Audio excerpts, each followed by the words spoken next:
Even so, tonight we're in Matthew chapter 26, which kind of starts the crucifixion and the arrest and betrayal and all that of Jesus.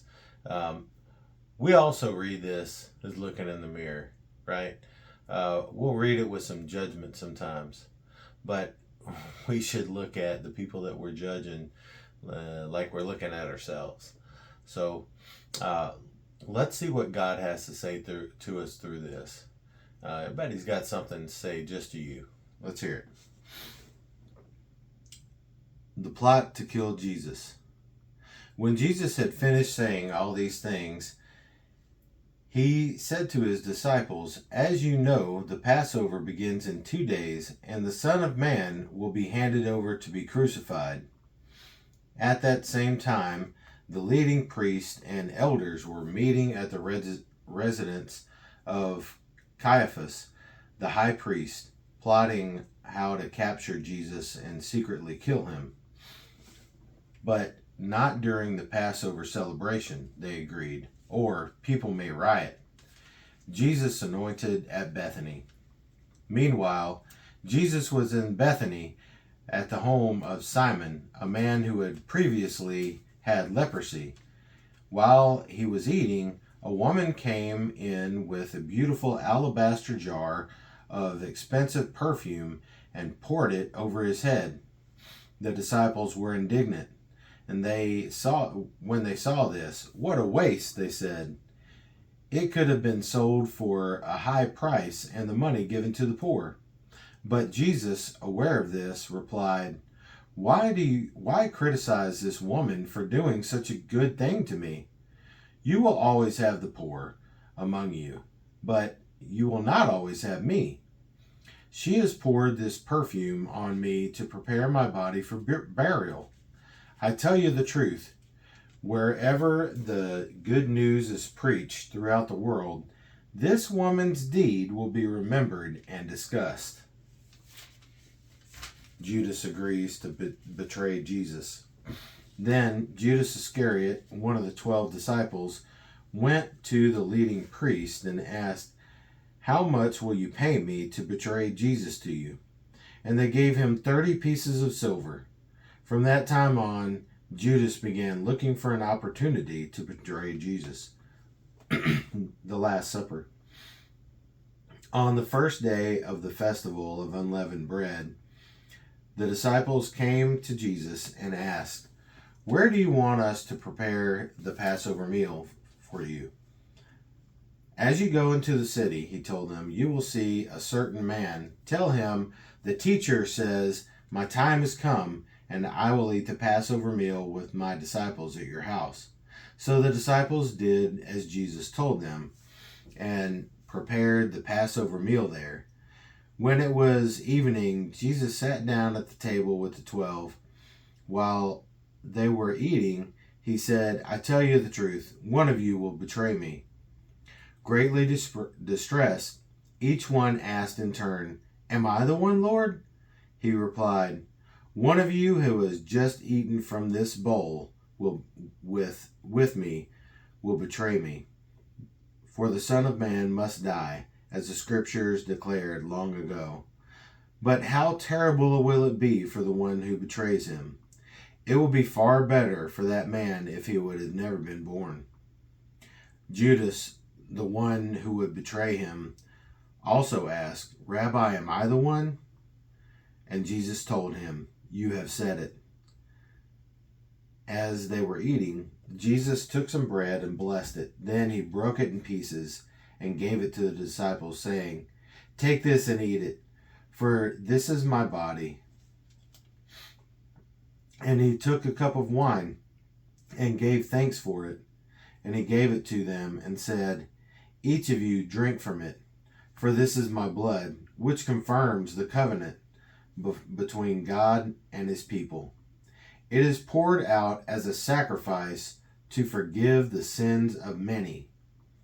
Mark my words, I will not drink wine again until the day I drink it new with you in my Father's kingdom." Then they sang a hymn and went out to the Mount of Olives. Jesus predicts Peter's denial. On the way, Jesus told them, "Tonight you will desert me. All of you will desert me. For the scriptures say, God will strike the shepherd, and the sheep of the flock will be scattered. But after I have been raised from the dead, I will go ahead of you to Galilee and meet you there." Peter declared, "Even if everyone else deserts you, I will never desert you." Jesus replied, "I tell you the truth, Peter. This very night, before the rooster crows, you will deny me. You will deny 3 times that you ever knew me." "No," Peter insisted. "Even if I have to die with you, I will never deny you." And all the other disciples vowed the same. Jesus prays in Gethsemane. Then Jesus went to the olive grove called Gethsemane, and he said, "Sit here while I go over there to pray." He took Peter, Zebedee's 2 sons, James and John, and he became anguished and distressed. He told them, "My soul is crushed with grief to the point of death. Stay here and keep watch with me." He went on a little further and bowed with his face to the ground, praying, "My Father, if it is possible, let this cup of suffering be taken away from me. Yet I want your will to be done, not mine." Then he returned to the disciples and found them asleep. He said to Peter, Couldn't you watch over with me even 1 hour? Keep watch and pray, so that you will not give in to temptation. For the spirit is willing, but the body is weak. Then Jesus left them a second time and prayed, "My Father, if this cup cannot be taken away unless I drink it, your will be done." When he returned to them again, he found them sleeping, for they could not keep their eyes open. So he went to pray a 3rd time, saying the same things again. Then he came to the disciples and said, "Go ahead and sleep. Have your rest. But look, the time has come. The Son of Man is betrayed into the hands of sinners. Up, let's be going. Look, my betrayer is here." Jesus is betrayed and arrested.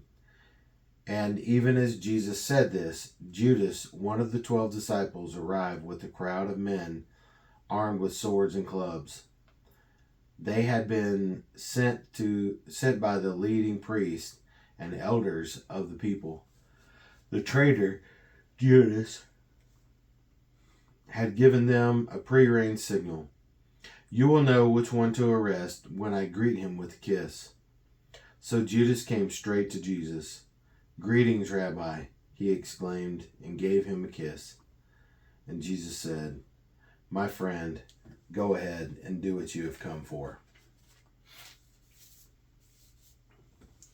Then the others grabbed Jesus and arrested him. But one of the men with Jesus pulled out his sword and struck the high priest's slave, cutting off his ear.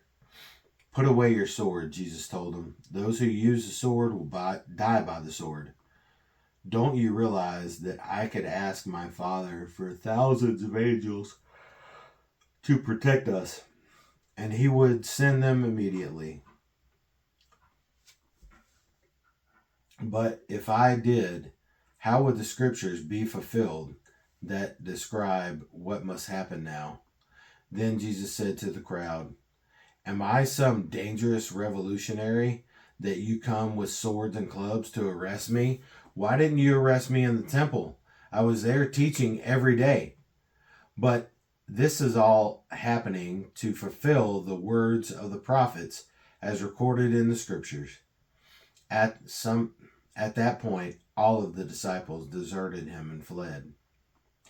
Jesus before the council. Then the people who arrested Jesus